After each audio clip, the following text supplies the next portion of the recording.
The Nature of Life and Death, Cheon, 2014, The Holy Scriptures of Cheon, Book 7, Earthly Life and Spirit World. We were born through three great parents. The first parent is a material world. We were created as a center of the material realm, as composite material beings made from every essential element extracted from the material world. From this viewpoint, these material elements are our ancestors that gave us birth, and the material world is an expansion of each of us. The universe is such that material entities can reach fruition only when aligned with the ideal of love.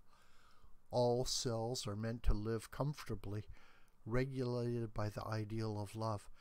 If they were to get upset at each other, everything would go awry. The second parent is the term for our natural parents who gave birth to us in the flesh. They enabled us to be born with a definite form. However, no matter how hard they try, those parents cannot become the owners of love.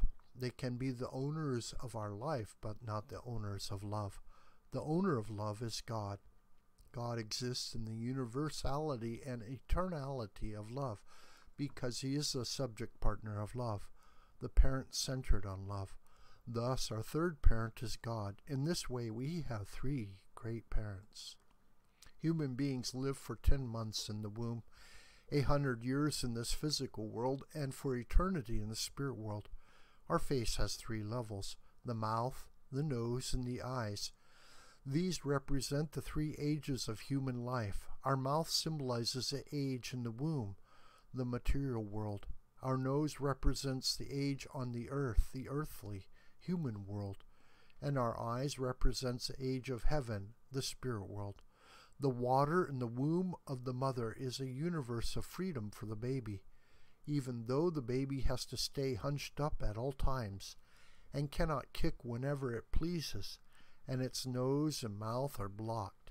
That place is still a universe of freedom for the baby. The vessel that supplies the baby with all that it needs joins at the navel, and the baby can breathe only through the umbilical cord. Yet that world is still a universe of freedom for the baby. When you were in the womb, did you have thoughts such as, I will go out in this world and eat honey, rice cakes, rice, beef, and everything else with this mouth? No. In fact, you were breathing through the umbilical cord and thinking, if I leave this place, I will die. To us it seems that a fetus should feel stifled, and yet the baby in the womb is anxious about going out and says, I wish I didn't have to leave. Nevertheless, when the time comes and the water breaks, everything comes rushing out. Naturally, along with the gush of the amniotic fluid, the baby is safely delivered and everything is fine. Life on earth is analogous to a life in the womb. For here we are surrounded by air, just as we live bathing in the waters of the womb.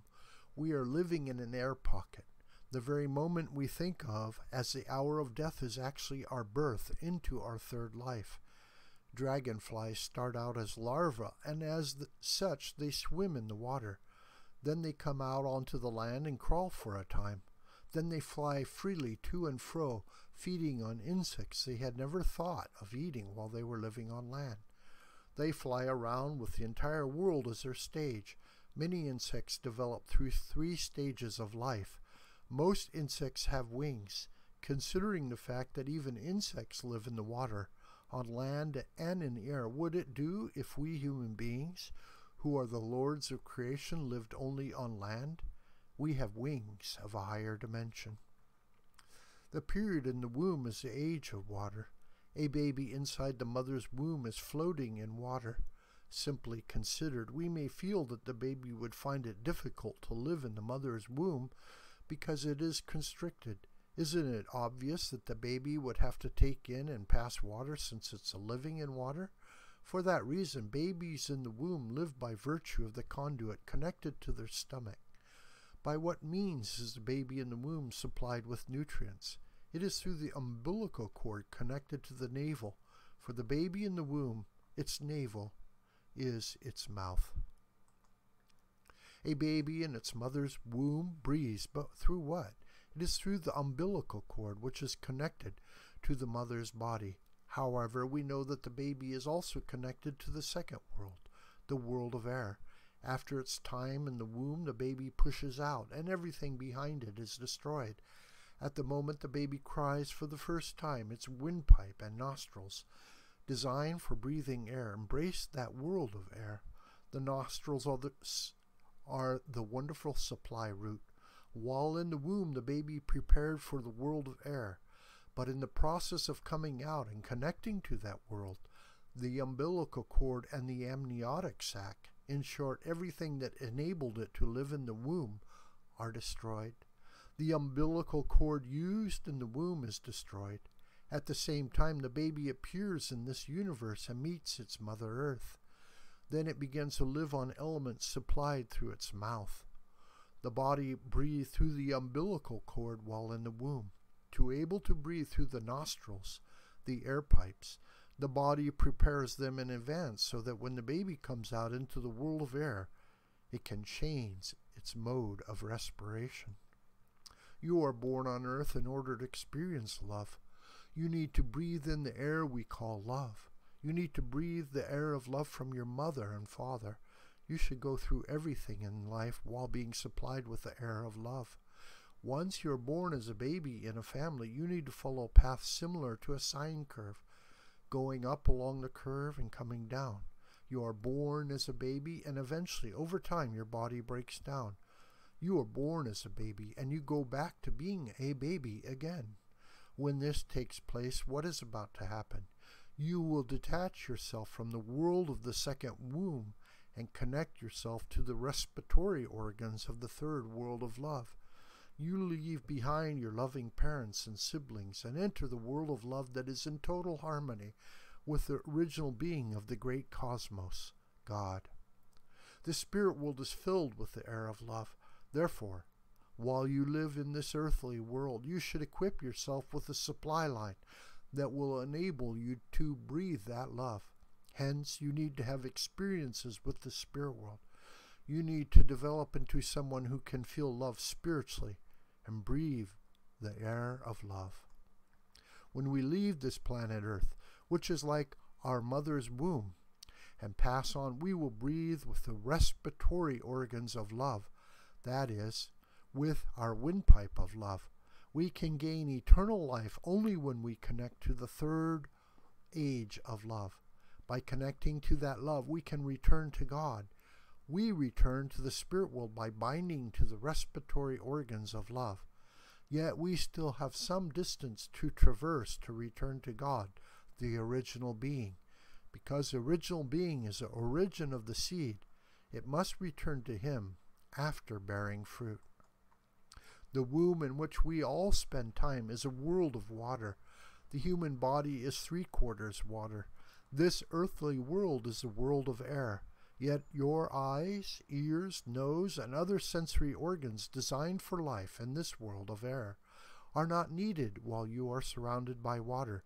Did you breathe even once through your nose during the months you spent growing in the womb? Had you tried to do so, you would have died instantly. Why then does a fetus need a nose? It is there because you are preparing for the next world. In the next world, the earthly world, you live in an air pocket, not a water pocket. What should you do in the air pocket? Just as you prepared your 5 physical sense organs while living in the water pocket, while you are living in the air pocket, you need to prepare your 5 spiritual sense organs. You prepare the 5 spiritual sense organs corresponding to the ears, eyes, nose, and so on, through which you can absorb love when you are in the heavenly world. When you cross the hill of death, those sense organs open up. You will need those 5 spiritual sense organs in the infinite world. Water symbolizes the age in the womb. Next, the earth is the age of air. We are born from our mother's womb, and then we live in the age of air. Next, the spirit world is the age of the eyes. It is the age of the sun, the age of sunlight. Love can be said to be light because it illuminates, and so it is in the realm of light. Human life has 3 stages. A dragonfly first lives in the water, emerges and lives on land, and then sheds its skin and flies around feeding on other insects. It passes through 3 distinct periods. This is also true for us as the lords of creation. When our time in our mother's womb concludes, do we come out embracing everything we used there, or do we separate from it? Our connection to it would be destroyed. If we were to remain tied in any way when we came out, we would be in serious trouble. Conversely, if the umbilical cord were severed while we still needed to eat and breathe through it, we would die. But when we come out of the womb, we need to sever that umbilical cord. It must be cut off without hesitation. We come out destroying everything of the past. When the time comes, we must all end our life in our mother's womb and begin our life on earth. Regardless of whether we desire it or not, the law of the universe operates this way. Then a new, vast, and boundless world unfolds before us, one which we had never dreamed of or imagined. Our life in water ends and our life on earth begins. A span of 10 months in the womb transitions into a span of 100 years of life on the earth. People lead diverse lives and go through changes as they prepare for the spirit world, the world we go to after we die. That is why I tell you not to worry about dying. You are simply moving to a better place. Just as we never imagined life in the world during our time in the womb, while we are living in the flesh, we cannot imagine the very different, eternal, and infinite world that is waiting for us. It is not a world of despair. Our life of 100 years in this limited earthly realm transitions into life in the eternal realm, transcendent of time and space. While living in the womb, we are supplied with nutrients from our mother through the umbilical cord, and our earthly life depends on the 3 basic elements of the universe, water, air, and light, as well as nutritive elements. Once we enter the spirit world, however, we no longer need material nutrients. We live breathing love for all eternity. In the eternal world, we eat if we want to, and we do not eat if we would rather not. No matter who we are, we live our life in 3 stages: 10 months in water, 100 years on earth, and eternity in the spirit world. After the age of water come the age of land and the age of light. In this regard, a person lives through 3 successive ages. The solar system with the sun at its center is always in daylight. On the other hand, night follows day on planet Earth. The spirit world is always in light. There are the ages of water and of air leading to the age of love. Love must never be extinguished. Like the light of the sun, love must be there at all times, night and day, whether morning, afternoon, or evening, whether at the North Pole, the tropics, the South Pole, or anywhere else. Love doesn't change. We will go to the spirit world to enter the age of love. The spirit world is like a storehouse for fruit grown and harvested during the 4 seasons. It is bathed in light, like that from the sun. At first, we were nurtured through our mother's placenta. The womb is the vessel in which we grew. We kicked away everything completely as we broke away, emerged from that container, and were born. Similarly, our physical body is a container for our spirit self, and we will break away from it too, and fly away. Accordingly, human beings pass through the world of water and of land, and finally come to live in the eternal world of true love, which is a world of light in the sky. In the spirit world, because love is the life element, we carry out all instructions given through love immediately. Nothing is impossible. In that world, even if 1 billion people were to have dinner at the same time and place, the amount of food necessary for such a feast could be instantly prepared. The light that illuminates the spirit world is that of true love. True love is like sunlight both in the earthly world and the spirit world.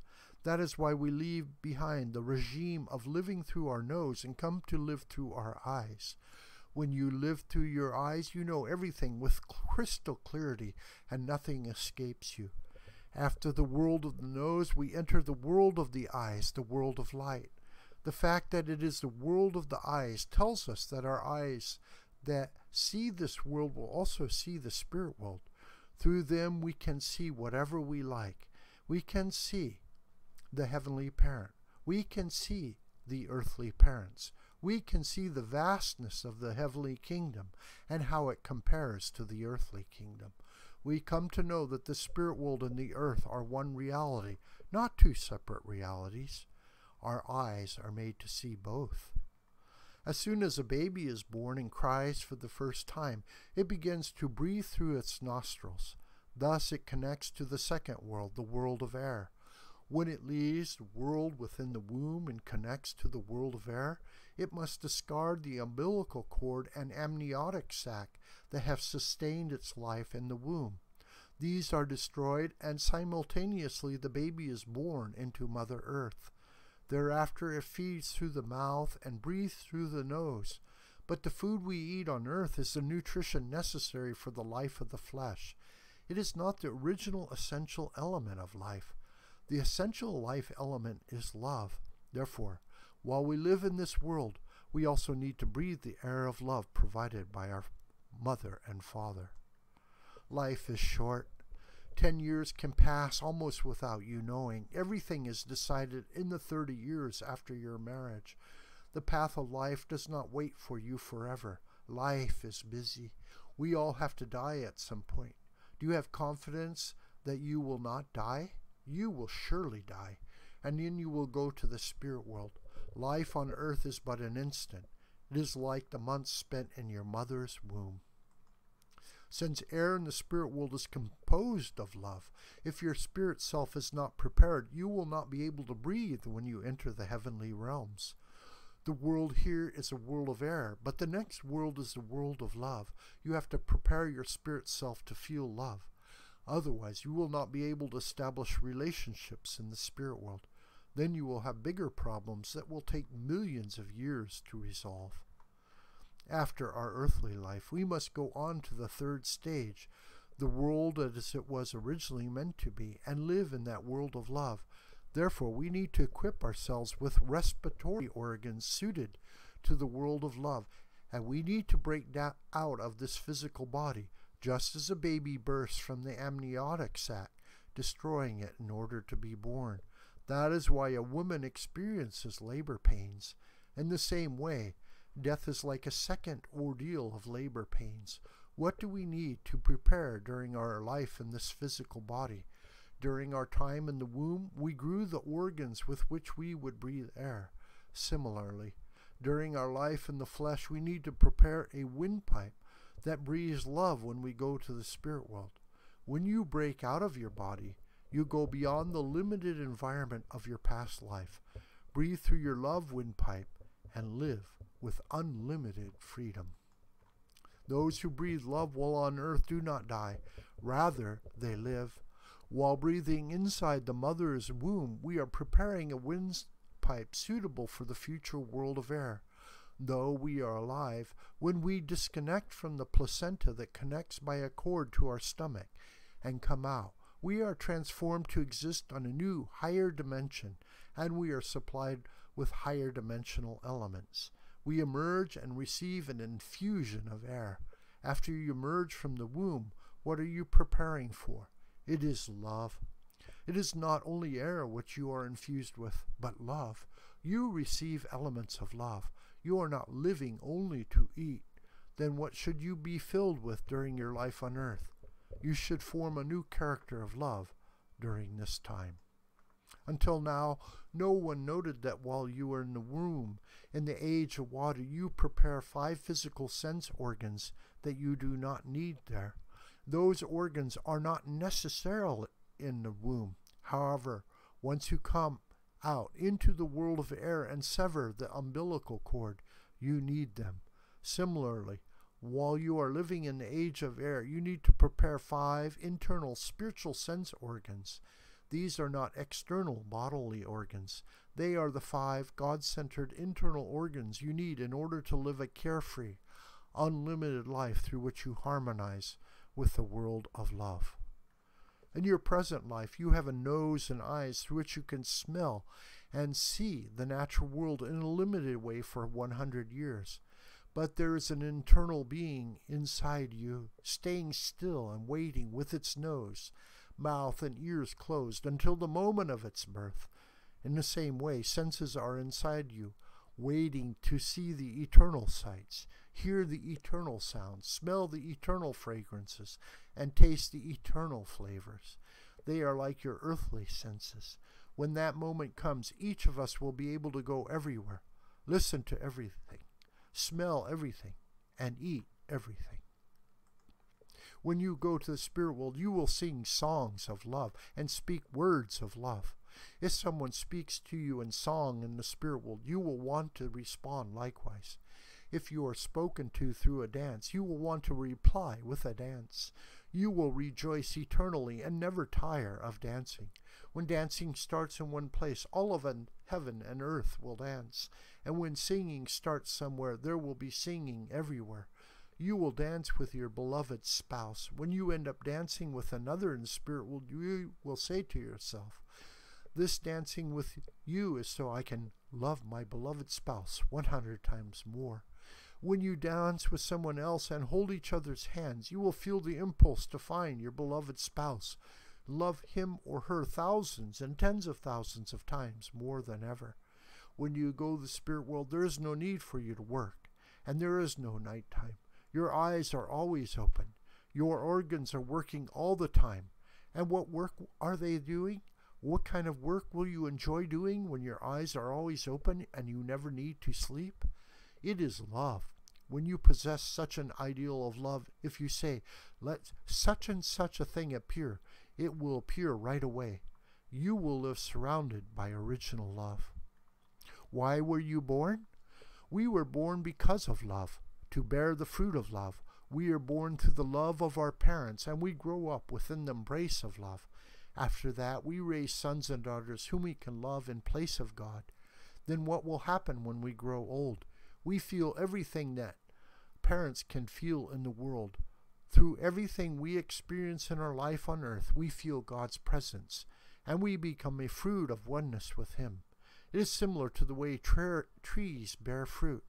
Just as a fruit that has absorbed elements from all parts of a tree is harvested, we need to return to God's embrace, for such is the purpose of our birth. That is why God created us, so we can become one with Him through love. Therefore, love is the standard of infinite value, unequaled in the entire universe. In the place we become one with love, there is nothing that cannot be found. There, everything has achieved perfection. That is the ideal world to which people alive today need to go. If we call that place the spirit world, it is the spirit world. If we call that place the kingdom of heaven, it is the kingdom of heaven. Such fruits can enter the kingdom of heaven. It is not a place that individuals can enter. Only those eligible as an object partner of equal value, who have borne fruit centering on love, and who have inherited the right of ownership of God's love, can go in. The first parent is the parents who gave birth to you, but the second parent is the earth. The earth is the second parent of your body. The earth supplies you with the elements that help your body grow. After passing through the second parent, you enter the third parent at the time of death.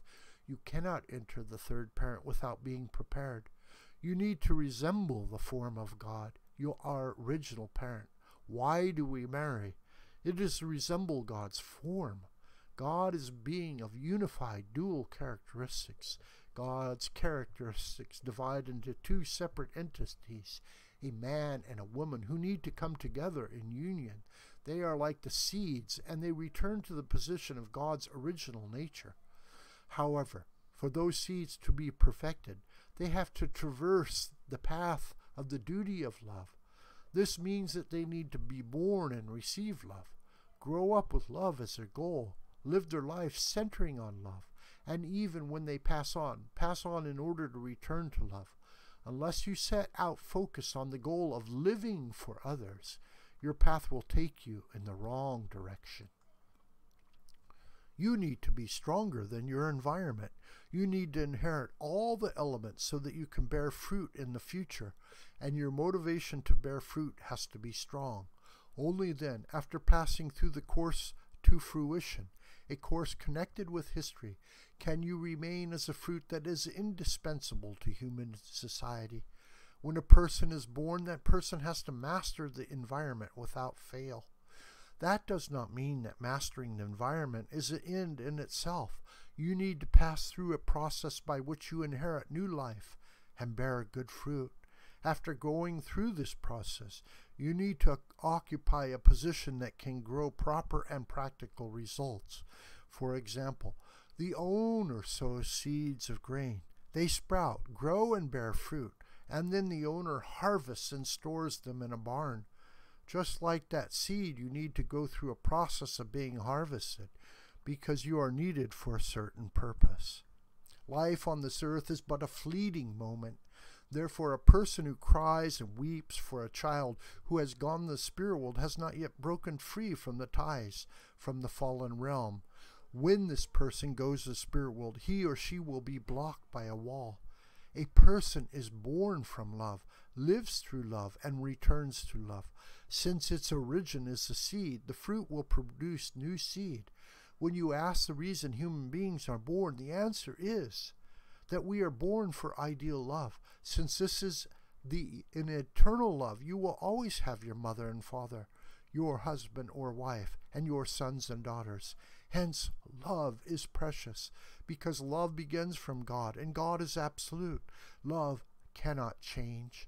And because love is eternal, people are born for God's love, live for the sake of love, and after living their life this way, stand in the position of the eternal object partner of God, living with God forever.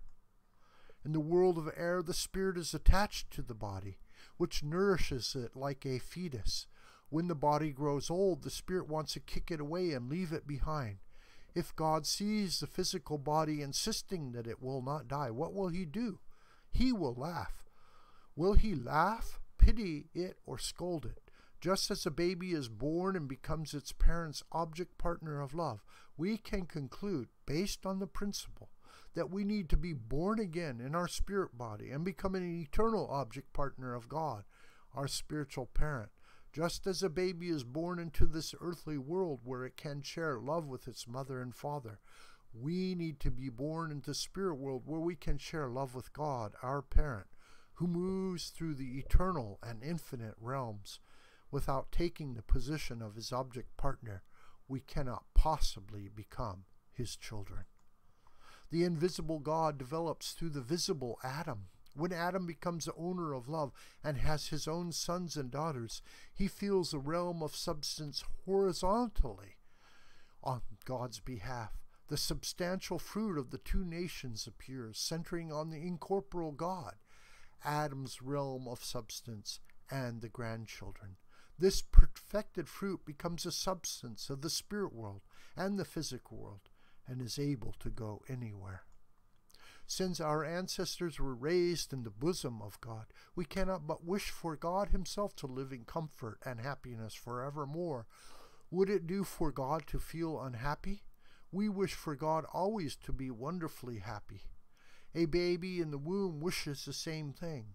After the absolute God created Adam and Eve, and while they were growing up, he was surely in a state of infinite hope and infinite happiness. He must have had dreams for them. This is true for us as well. It is similar to the fact that we live for a time in our mother's womb. Then we are born, and our lifetime of living in our physical body begins. How is our current life on earth different from life in the womb? In that we are growing in the embrace of our universe, it is the same. We were born in love that represents God. We live in love. We reach the destination of love by having sons and daughters, and we return to God to live with him eternally. In other words, our life begins with love, matures with love, and is harvested as the fruit of love. Death is the point at which the fruit of love is harvested. We received our parents' love, shared the love of husband and wife, and loved our children. Therefore, we have to harvest the fruits of God's love that have ripened in the internal world of love, scattered throughout our lifetime, and take them with us to the spirit world. When I become completely one through love, I come to resemble God. If a husband and wife unite, and realize completely those 3 stages of love. When they go to the spirit world, they will become, for eternity, the object partner, God, in front of the eternal subject partner, God. This takes place when the husband and wife pass away with true love as their center. Thus we begin with God and end with God. This video is a production of the school, The White Crane. Hi, my name is John Brooker. Please subscribe to this YouTube channel, and please share this video with family and friends and on social media. May God richly bless you, my beloved.